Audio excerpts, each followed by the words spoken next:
Hi everyone, সবাই কেমন আছেন? আশা করি ভালো আছেন। আজকে আবার নতুন একটা রেসিপি নিয়ে হাজির হলাম। তো চলুন শুরু করা যাক। প্রথমে সবজিগুলো ভালো করে ধুয়ে নিচ্ছি। ধুয়ে নেওয়ার পর তারপরে এগুলো ভালো করে কেটে নেব। চলুন দেখা যাক।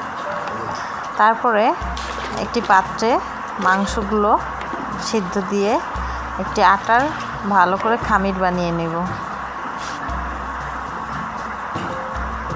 তারপরে এটাকে রেস্টে রেখে দেব। ওদিকে মাংসগুলো প্রায় সিদ্ধ হয়ে এসেছে, কিছু মশলা দিয়ে দিব।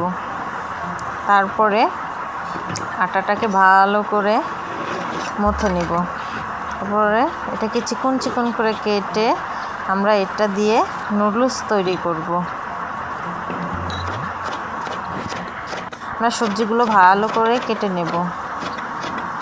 সবজিগুলো কাটার পর মাংসগুলো কেটে নেব, কিমা বানিয়ে নেব।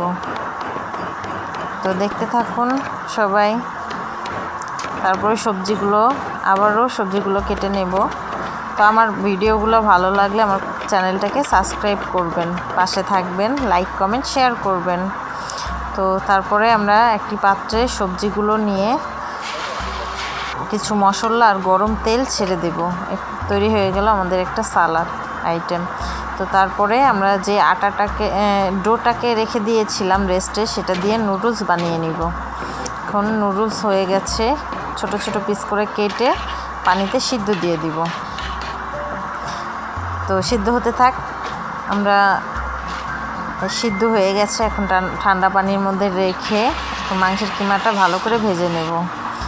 কিছু লবণ, টেস্টিং সল্ট আর কিছু মশলা দিয়ে তার মধ্যে সবজি অ্যাড করে দিব।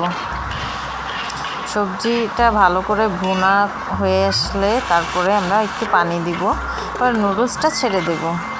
তো হয়ে গেল আমাদের নুডলস তৈরি।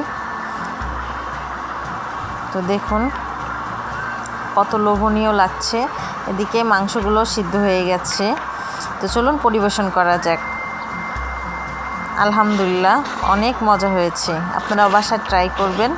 আর ভালো লাগলে আমার পেজটাকে লাইক কমেন্ট করবেন এবং চ্যানেলটাকে সাবস্ক্রাইব করবেন। তো আল্লাহ হাফেজ।